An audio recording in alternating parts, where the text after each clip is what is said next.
Hello guys, welcome to Thangam channel. இன்னைக்கு நம்ம என்ன பார்க்க போறோம் சமையல்னா சிக்கன் கிரேவி எப்படி பண்றதுன்னு பார்க்க போறோம். எங்க ஸ்டைல்ல சிக்கன் கிரேவி எப்படி பண்ணலாம்னு பார்க்கலாம். அதுக்கு தேவையான பொருட்கள்: பெரிய சைஸ் வெங்காயம் 3, கருவேப்பிலை 1 பிடி, கொத்தமல்லி, தக்காளி 3, தேவையான அளவு உப்பு, 1/2 கிலோ சிக்கன், இஞ்சி பூண்டு பேஸ்ட் 2 ஸ்பூன், பட்டை, மொராட்டி முத்து, ஏலக்காய் வந்து இடிச்சுக்கிட்டேன் ஒன்று, பிரிஞ்சி இலை 2, கார மிளகாய் தூள் 1 spoon, 1 spoon chicken powder, 2 spoon மல்லித்தூள், மஞ்சள் தூள், தேவையான அளவு எண்ணெய், மிளகாய் தூள். வாங்க சமையலுக்குள்ளே போகலாம். வாங்க ஃப்ரெண்ட்ஸ், அடுப்பு ஆன் பண்ணிக்கலாம். சட்டி நல்லா காஞ்சிடுச்சு. எண்ணெய் ஊற்றிக்கலாம். 1, 2 ஸ்பூனு, 3 ஸ்பூன், தேவையான அளவு எண்ணெய் ஊற்றியாச்சு. எண்ணெய் காயணும். காஞ்சதுக்கப்புறம் இந்த பட்டை, பிரிஞ்சி இலை, மொராட்டி முத்து, ஏலக்காய், இது கிராம்பு இதெல்லாம் போட்டுக்கலாம். காஞ்சிடுச்சு. இப்போ இதை போட்டுக்கலாம். காஞ்சிடுச்சு. இந்த பட்டை, லவங்கம், ஏலக்காய் இதெல்லாம் போட்டாச்சு.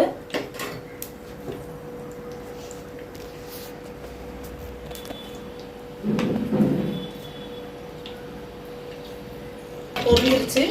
இப்போ நம்ம வெங்காயத்தை ஆட் பண்ணிக்கலாம். வெங்காயம் நல்லா கோல்டன் ப்ரௌனில் வரணும். வெங்காயம் வதங்கிறதுக்காக நம்ம தேவையான அளவு உப்பு சேர்த்துக்கலாம்.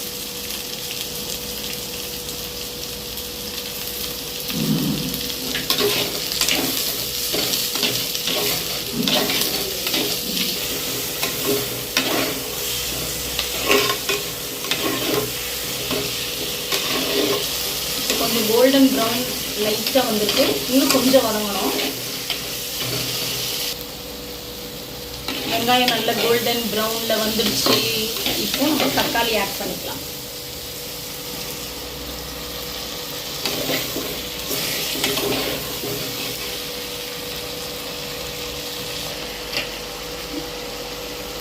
தக்காளி வதங்கிட்டு இருக்கு. இன்னும் கொஞ்சம் வதங்கணும்.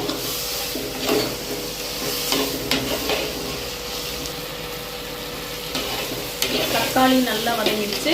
இப்போ நம்ம மஞ்சள் பொடி ஆட் பண்ணிக்கலாம். தேவையான அளவு மஞ்சள் தூள்,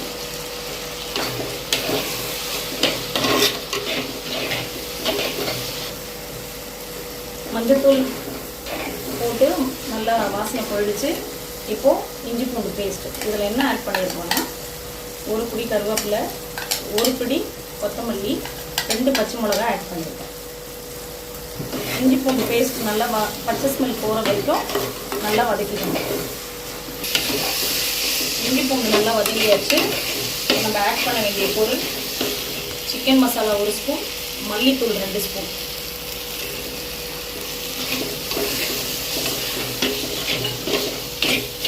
கார மிளகாய் தூள் 1 ஸ்பூன்,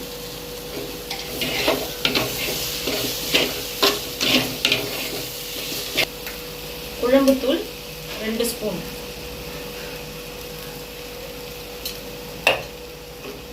நல்லா பச்சை வாசனை போகிற வரைக்கும் வதக்கணும். இப்போ நல்லா பச்சை வாசனை போயிடுச்சு. இப்போ நம்ம சிக்கனை ஆட் பண்ணிக்கலாம். சிக்கன்லேருந்து நல்லா வதங்கும் போது தண்ணி விடும். அதனால் அதுக்கு பார்த்துட்டு அதுக்கேற்ற மாதிரி தண்ணி விட்டுக்கணும். சிக்கன் நல்லா வதங்கிடுச்சு. இப்போ நம்ம தண்ணி ஊற்றிக்கலாம்.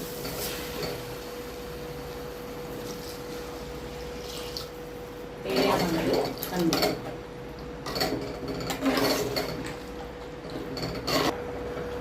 குழம்பு நல்லா கொதிச்சு வந்துடுச்சு. குழம்பு நல்லா வாசனை அடிக்குது. இன்னும் நல்லா சிக்கன் வேகிற அளவுக்கு கொதிக்க விடணும்.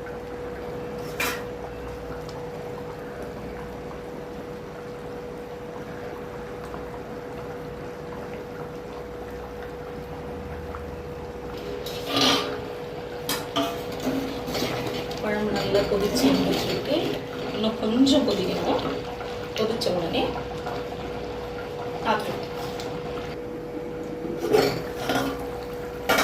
ஓகே, சிக்கன் நல்லா வெந்து வந்துடுச்சு. நம்ம அடுப்பு கொஞ்சம் ஸ்லோ பண்ணிவிட்டு ஒரு பிடி கருவேப்பிலையும் கொத்தமல்லியும் சேர்த்து நம்ம போட்டுருவோம்.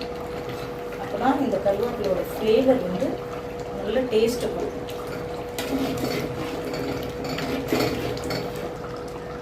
கருவேப்பிலை போட்டு ஒரு 2 மினிட்ஸ் வந்து சிக்கன் பாயில் ஆகும். அப்பதான் அந்த ஃப்ளேவர் அதில் இறங்கும்.